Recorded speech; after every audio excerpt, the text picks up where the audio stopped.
Hi guys, I hope you've had a blessed day today. I know it's a little rainy outside, so probably didn't get to go outside as much, but hopefully you've had some fun enjoying some activities indoors today. Trying to post this one a little earlier since yesterday we did it so late. So we're again All the Answers by Kate Messner, and this is chapter 14, and this is called Election Night Angst. He wants your mother's forgiveness. For what? Ava hadn't had time to ask the pencil at the nursing home because she and Sophie had been running late. And then she decided she probably shouldn't ask, since they were trying not to use up questions. She could ask her mom what happened later. Mom wasn't like the Cedar Bay people who couldn't talk for themselves. All through classes on Tuesday, Ava thought about what the pencil said. She decided she'd ask Mom about it after school. But the sounds that greeted Ava when she opened the front door told her that wasn't a good idea. It was a blend of TV news, angry dishwasher unloading, and her mother's voice. The man has been serving in the Senate 12 years, and they decide now they need to study his college discipline records. Mom thumped a mug onto the shelf over the sink, then pulled out the silverware thing and started shoving forks into the drawer. Clink, clink, clink. Today of all days, clink, clink. Bunch of desperate mudslingers. She slammed the drawer closed and turned back to the dishwasher. All that was left were the wine glasses. They were doomed. Dad stepped in and rescued them. How about if I get these? He reached for a glass. Hi, Ava. How was school? Pretty good. Mom walked over and flicked off the TV. I shouldn't even bother voting tonight. Well, I haven't been to the polls yet. If I stay home, you won't feel the need to go and cancel out my vote. Dad put away the last wine glass and closed the dishwasher. What if we let this campaign season end early and call it a night? He reached for Mom's hand, but she shoved it into an oven mitt and pulled out the garlic bread. That's fine. She let out a huff of a sigh. I have a lot of paperwork to catch up on anyway. Then she turned to Ava. Why are you home so late? Were jazz tryouts today? Not until next week. Where's everybody else? Let's see. Dad ticked off family members on his fingers. Emma is at Emma P's for a playdate and pizza. Marcus is doing homework, and Graham's taking a nap. Again? She's just slowing down a little, Ava. She'll be 75 next month, you know. I know. Ava hated that. She was already feeling sad from being at Cedar Bay. Why did more people she loved have to get old? Dinner was quiet without Emma. Graham came down, but she mostly pushed her food around on her plate. Marcus didn't have much to say either. It seemed like he'd left his brain up in a room to work on physics problems and just sent his body downstairs for chicken and mashed potatoes. Mom kept looking at her watch. So listen, Dad said, what do you think about world-famous donuts? What's special about donuts? Ava asked. Nothing, said Mom. Her plate was still half full, but she stood up and took it to the sink. Ava felt bad for her dad. I bet you could come up with a cool donut. You think? Dad said. There's a place in Richland, Washington called the Spud Nut Shop. They make donuts with potato flour. Get it? Spud Nut. It's great, right? It's interesting. Ava poked at her mashed potatoes. They didn't seem like they'd be good in a donut, but you never knew. Frosting made most things okay. Or maybe we could have the world's biggest donuts, Dad said. A place called Round Rock Donuts advertises a Texas-sized donut that's bigger than your face. We could do something like that, only bigger. And advertise it as a heart attack with a hole in the center, Mom called from the sink. Marcus laughed at that, but Ava saw her dad's face fall. We're out of dish soap. Mom grabbed her keys from the counter. I'm going to run up to Chaplin Market and grab some other groceries too. Anybody need anything? Nope, I think we're good. Dad started clearing plates. Ava put away the salt and pepper shakers, and nobody said anything else about giant donuts.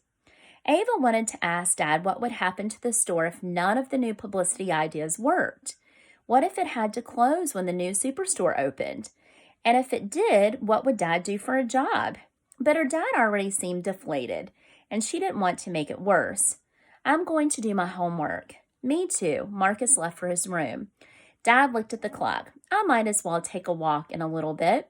It's nice out and I could use some fresh air. If I do, I won't be long. Ava took her backpack and saxophone up to her bedroom and closed the door. She knew she should start her homework, but she had that icky feeling in her stomach that she always got when her parents were short with each other. She'd already asked the pencil if they were getting divorced and gotten that dumb lecture about free will. They probably still hadn't had time to go see a lawyer, but what if they were thinking about it? Ava wished she knew more about what made people get divorced. Those divorced people were probably nothing like her parents.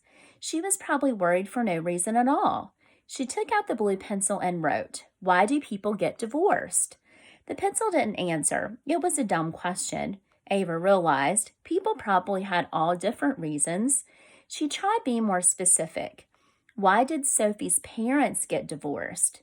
Because Sophie's dad started spending time with a woman from his office and fell in love with her. Ava gasped. Sophie had told her about Jenna, but never knew she was the reason for the divorce. Did Sophie even know? Does Sophie know that? No. That made sense. Ava remembered when Sophie first found out about the divorce. Sophie said her parents sat her down in the living room on a Saturday morning and said they loved her, but they weren't in love with each other anymore. They must have left out the part about Sophie's dad loving somebody else. Ava thought about calling Sophie to tell her, but she didn't think she'd want to know it if it had been one of her parents. She felt bad enough knowing about Sophie's dad and kind of wished she could unask that question. Ava dropped the pencil in the desk drawer, popped a reed in her mouth, and put together her saxophone. She ran through some scales to warm up and played the Titanic song. It would have been pretty if she hadn't seen the movie, but now she knew it was all about icebergs and death and drowning, so she couldn't like it no matter how much Miss Romero wanted her to play it. Ava tried Miss Morero's song again, too, the frantic one the pencil said she liked. Ava had to slow it down a lot to get the right notes, and it sounded stupid that way. She put her saxophone down and flipped through the other music. It all looked too hard or too slow and sad. Ava flapped the music onto her desk and saw her notes from the nursing home again.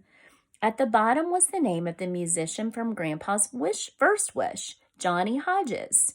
She went back to the kitchen. Okay, if I look something up on the computer? Sure, her dad had the TV on. The news people were starting to guess which candidate would win Ohio. Ava sat down and saw she had an email from Sophie. The subject line had Jason's name with a bunch of exclamation points and little hearts made out of less than signs and threes. The body was a single run-on sentence. When Sophie was excited, punctuation was the first thing to go. OMG, Jason was at gymnastics when I got there and he said hi to me. And I said hi back before he went over to the vault. But then all I could think about was what the pencil said and I was like, ew. And so I might ask him to go out with me soon, so I'll have to wait. Ava smiled. Sophie's crazy energy was contagious sometimes. She closed the email, typed Johnny Hodges in the search box, and found out right away that Grandpa's wish wasn't going to work out. Johnny Hodges was a jazz musician who had died in 1970. Grandpa must have heard him play a long, long time ago, but not before the days of video cameras apparently, because one of the search results was a link to a video. Ava clicked on it. Johnny Hodges actually looked a little like Grandpa, with bushy eyebrows and a scruffy mustache. He had more hair, though, and his hadn't turned white when this video was taken back in the 1960s. He played alto saxophone like Ava. Scuba-dooba-doo-wah. Only not like Ava. Johnny Hodges' sound was mellow and smooth, as if the music that poured out of his horn had never had a worry in its life. On the Sunny Side of the Street, the song was called, and Johnny Hodges played it with his whole body, like the music was working itself right up from his toes and he just had to move a little to bring it out. Ba-ba-doo-doo-ba. Ava left the video running and opened another window to see if she could find the sheet music. Hey, Dad, if I give you $2, can I use your credit card to buy music for this song? Sure. Dad was still glued to election coverage. He pulled out his wallet and waved the card in her direction. Ava downloaded the song, printed it, and went back to her room. She didn't sound like Johnny Hodges when she was sight reading the piece, but she didn't sound bad either. She wondered if maybe a little of that chilled out feeling was getting out of the song and into her. Right when she was taking a breath, she heard the kitchen door open or close and stopped to listen for Mom's voice. She hoped her parents wouldn't start arguing about the election again, but it was quiet. Ava looked out her window and saw her dad walking down the sidewalk in the streetlight. She looked at her alarm clock. It was 9:15, late to be going for a walk. Ava's eyes fell on the paper with her questions about Sophie's dad and the answer about why he'd left his family, and her stomach twisted. Ava liked Mr. Chatfick. He loved to sing and laugh, and he was funny like her dad. How could somebody so nice do something like that? And Sophie hadn't known a thing about it. Ava looked out the window at her father, hurrying along in the streetlight, and a big awful what if rushed into her gut and squeezed out every last note of calm. She grabbed the pencil. Where is my dad going right now? It didn't answer. Stupid, stupid, stupid free will. Ava slammed the pencil down on the desk. What if he wasn't just going for a walk? What if he was using his dumb free will to go somewhere else? To see somebody who wasn't her mom so he could fall in love with her? Ava felt like she'd eaten way too much sugary junk food. Her heart was racing and her stomach hurt, and she knew she was being ridiculous, but she couldn't make her body stop feeling awful and couldn't make her head stop thinking those things. So she raced downstairs, threw on her sneakers, and went outside. May! Lucy yelled at her, but Ava forced herself to be still. She waited, holding the screen door behind her so it wouldn't slam. Then she raced down the steps and squinted into the dark. Her father was at the end of the block. If he was just out for a quick walk, he'd turn right and do the loop they always did on their bikes, the one that went past the park. That's what he would do. He'd turn right and loop around the block by the park and come home where he belonged. Ava held her breath and waited for him to turn right. He turned left, so she raced down the block after him. So our next chapter is going to be tomorrow. It's chapter 15, and it's called In the Dead of Night. So that sounds like it's going to be really good. So again, so good to share this story with you. I hope you guys are having a blessed day at home, and please, please, please let me know if there's anything I can do for any reason at all for you. Hope you have a wonderful rest of your day. Bye, guys.